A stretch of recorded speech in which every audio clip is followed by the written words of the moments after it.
What's going on, everyone? This is Kevin here, coming at you with TCL Stylus 5G tips and tricks and hidden features. So stay tuned if you want to get the most out of your device. Now with the TCL Stylus 5G, we have a very large 6.81 inch display.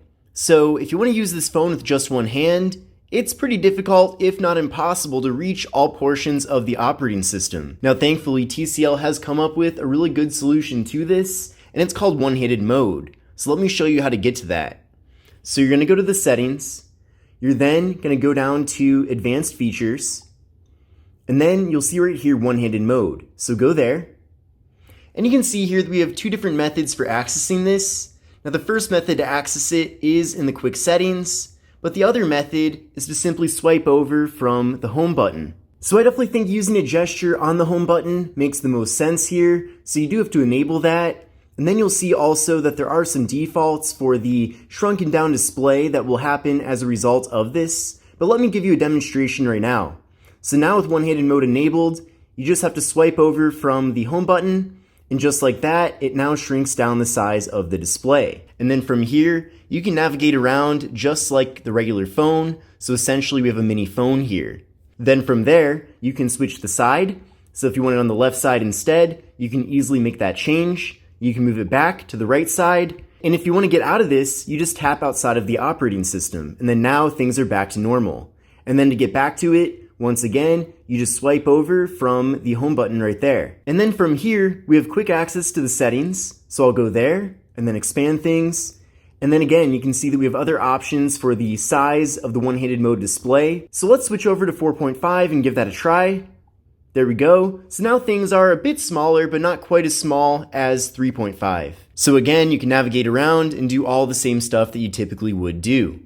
You can also see down here we have a customized option. So if we do that and then go to One-Handed Mode, you can actually grab on and adjust things to exactly how you want them to be. So pretty cool. Now the next thing I want to show you is a quick and easy way to access the camera app on the device. Now you can do this from anywhere throughout the operating system, and all you have to do is just double press on the power button. So let's give that a try.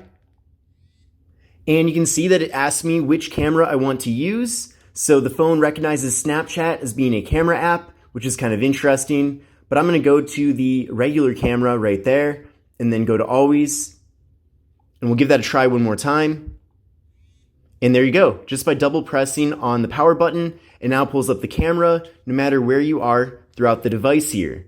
And in addition to that, you can even have the display be completely off, and if you do the same thing, it also pulls up the camera very quickly. So overall, it's a really convenient way to access the camera on your device at any time. Now the next thing I want to show you is how to take a screenshot with the TCL Stylus 5G. And there are multiple methods that I want to show you for how to do this. Now the first method is to simply hold the volume down and power button for a second here. So we'll give that a try. And there we go, we took the screenshot. From there, we can then share or delete. But in addition to that, you can also just swipe down with 3 fingers, and it also quickly takes a screenshot as well. So another great way to do this. And then the final method to take a screenshot is with the actual stylus itself. So when you take the stylus out of the phone, you'll see that this menu pops up here, and we have a few different options. So there's screenshot doodle, and then also area screenshot. So I'm going to go there. And then now you can pick exactly what area you want to take a screenshot of. So maybe I just want to take a screenshot of these icons right there, tap on the check, and then just like that, we have the ability to share it or delete it right from here. So that's very cool. Very nice that we have multiple methods to take a screenshot here with the device. Now the next thing I want to show you is a quick and easy way to access split screen with the phone. So essentially if you want one app in one half of the display and another app in the other half, I'll show you how to do that. And essentially, you're going to take 3 fingers and swipe up. So by doing that, it will split things right here. And then from there, you can pick which app you want in each half. So this is really easy to do, makes a lot of sense overall. So I'm going to do Chrome as the top half here. So there we go. And I had Wikipedia pulled up already. And then I'm going to do the calculator app as the bottom half. So there we go. So now we have the calculator here, Wikipedia there. You can even flip things around very easily if you want to. You can further adjust. So if you want one app to be larger than the other, You have that ability as well. Now, if you want to swap out one of these apps, tap on this grid right there, and you can go back and pick whatever you want. You can also go here to minimize one of the apps, so it's almost like a window over the other app. You can also head out of here and have that same window be here. And then from there, you can tap here and then go to fold, and it'll put the app up on the side here as kind of like a little mini icon shortcut. So you can go anywhere throughout the operating system, and it'll kind of just be hanging out over here on the side. And then if you want to pull this up again, tap on the icon. It'll take you to the mini version of the app once again. And then if you want to, you can go to full screen very easily. And then we can swipe back up to go to split screen once again. And if you want to get out of the whole thing, you just go to the button here on the right side, and it will then make one of the apps take over completely. So very cool there, and definitely a nice way to further utilize the very large display here on the device. Another thing too is that since the display is so tall here with the phone, with it being 20.5 by 9, it really makes this phone ideal for having split screen with two different apps, just because you still are able to see a lot of each app on the display here. Now, if you're familiar with the TCL brand, they have a very long history with creating displays. Of course, they started off as doing TVs as their main thing, but over time they've expanded into other things like phones. So essentially what I mean is that they put a lot of effort into giving you the best experience with the various displays on their devices. You can see there's this icon right there that's called Next Vision. If you go there, you can further make changes and adjustments to how the display actually looks. Some of these are already enabled by default. So you can see, for example, image enhancement's already enabled. You can then disable that if you want to. Same thing with video enhancement and game enhancement. But also going further down here, we have reading mode. So they'll make the display optimized for reading ebooks and different things like that, almost to mimic a physical book. So you can make that adjustment there, and you can see how it changed things. With reading mode then selected, you can apply this to anywhere throughout the operating system, as you can see. So that's pretty different. It almost makes the display look like an e-ink display. So that's really cool. We also have eye comfort mode, so that can definitely come in handy, especially later on in the day. There's also darker display mode. So in dark light environments, it turns on darker display mode to achieve lower screen brightness. So that's especially helpful, I can imagine, in the movie theater, for example. Now I do have the display on this phone set to 100% at the moment, just for the sake of making these videos, but still a nice feature to have. And then we also have sunlight display mode, so it increases readability under sunlight. And then the final option here is screen color. So we'll go there, and you can see that we have multiple options. There's vivid, natural, and then also advanced. And then from here, we have even further customizations where you can adjust the warmth, coldness, and also custom. So I definitely recommend trying out all these various things to set things to exactly how you want them to be. And then on that note, you can also head over to the settings to access further display settings. So we'll go to display right here. And then from this area, you can toggle dark mode. So if you want to have things be in dark mode all the time, you can do that. You can also have it be adjusted to a schedule. So if you wanted to turn on just at night, you have that ability too. We also have another area here for adjusting the eye comfort mode. So you can create a schedule as well in this area for that. And then you can also easily adjust the color temperature from here too. There's also sleep mode, which by default, I believe it's set to 30 seconds. I set it to 30 minutes because I want the display to stay on for a long time since I'm making all of these videos, but I definitely recommend trying out different sleep times here to see which one is best for you. Who knows, maybe you want your phone to turn off after 2 minutes instead of 30 seconds. That could definitely come in handy. So it just depends. Now I already showed you color mode and temperature, but this is another area to access that. We can also then go to font size. So if you want the font larger or smaller, you can do that too. Font style, so there are some different fonts available. And then also status bar and Dotch. So we'll go here. And essentially we have some options for the status bar. So for example, if you want it to show your network speed at all times, you can enable that and it'll show it. You can also go to battery percentage and you can pick if you want it to be in the icon or next to it. So if you want it to, instead of being within the actual icon itself, you can go here then and have the percentage be next to it. So I think that's definitely a lot easier to read in comparison, but it really depends on how you prefer to have it be. And then this final option under Dotch is kind of interesting. Now, in my opinion, I don't mind having the hole punch for the front-facing camera. In fact, I prefer that compared to pretty much any other way they could have implemented it. I suppose there's some phones nowadays that have either a pop-up camera or they actually have the camera hidden under the display itself, but that's still something that's very rare to find. But if you go here, you can either do the default, you can customize it for different apps, or you can go to this option, which essentially hides the front camera. And then there's also hide front camera and move the status bar as well. So if you go here, it's going to literally move everything out of this top area, and the entire phone experience will be uninterrupted by that front camera. Now, I don't really see a reason to go this route. I feel like it's kind of a step back in a sense. It almost reminds me a little bit of the Google Pixel 4, if you remember that device.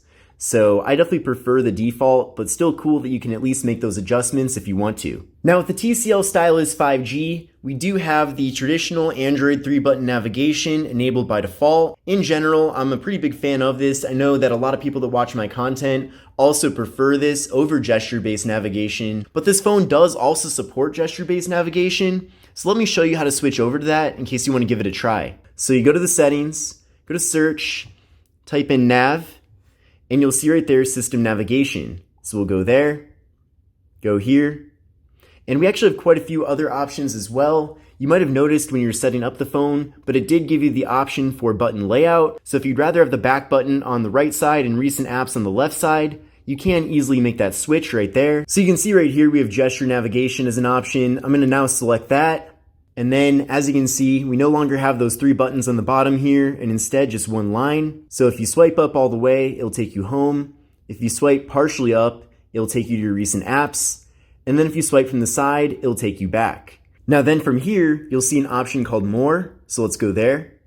And then now that we're here, you'll see an option that says Back from Bottom. So if you go to that, it'll actually switch things over to kind of a hybrid between the 2 types of navigation. So now there's 3 lines at the bottom, with the middle line swiping up to take you home. Then the line on the bottom left here, you swipe up to take you to your recent apps.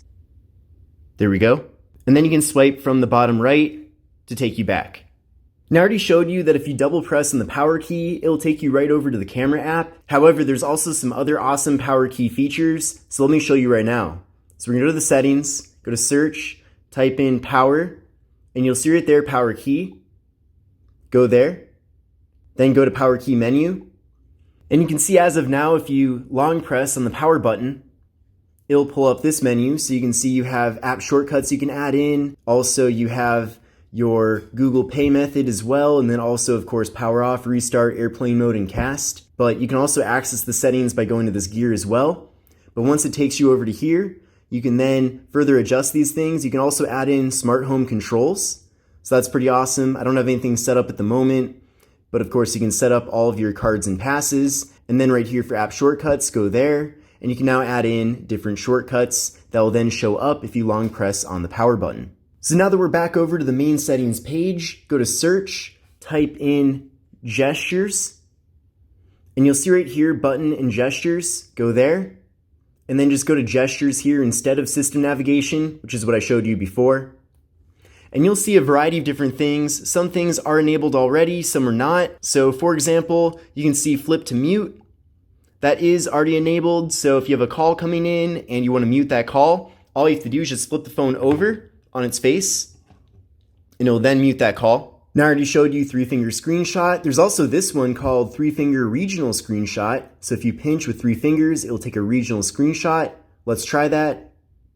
And there you go, you can now take a screenshot just by cropping into a certain area. So kind of similar to what I was showing you before with the stylus, but it was just hidden in the settings here. So that's pretty awesome, kind of a bonus method to take a screenshot. And I already showed you split screen gesture, but there's also double tap to wake. So if the display's off and you double tap on the display, it will then wake up the display. Now with the TCL Stylus 5G, there are a lot of animations, whether it is going into the app drawer or pulling up an app, or really doing anything. There's always an animation.